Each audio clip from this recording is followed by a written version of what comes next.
Now, Donald Trump says Canada's move to recognise a Palestinian state threatens a US-Canada trade deal. In a post on his social network, Truth Social, the president wrote, "Wow, Canada has just announced that it's backing statehood for Palestine. That will make it very hard for us to make a trade deal with them. Oh, Canada," he writes. Canada is the third Western power to make the announcement in the past week, joining Britain and France, although it's the first of those three to place explicit conditions on both the Palestinian Authority and Hamas. The Prime Minister, Mark Carney, said the dramatic policy shift would happen in September, as long as the Palestinian Authority carried out democratic reforms and held elections without Hamas. Israel has condemned the moves, calling them a reward for terrorism. Here's Canada's Prime Minister making the announcement.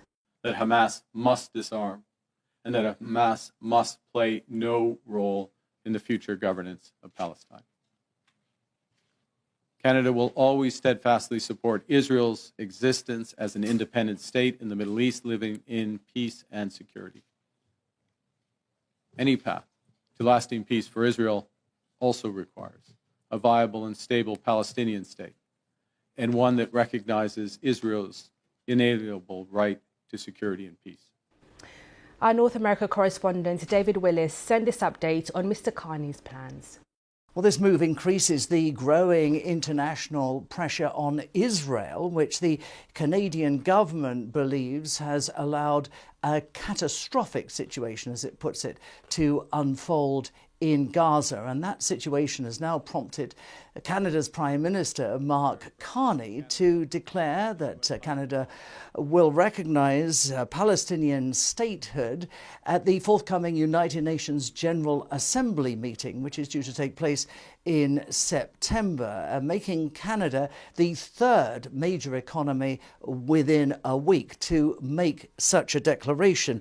Now, Mr. Carney made clear that the decision was fuelled by Israel's actions and the suffering and starvation of people in Gaza, which he said was eroding the prospect of a two-state solution literally before our eyes. Now, Canada's recognition is conditional, however, on the Palestinian Authority instituting democratic reforms and holding elections next year in which Hamas is not a part. Now, France announced last week that it was recognizing Palestinian statehood, and Britain has since threatened to do the same if Israel doesn't negotiate a ceasefire between now and that United Nations General Assembly meeting in September. Well, Israel has condemned the Canadian government's announcement, saying that it was part of a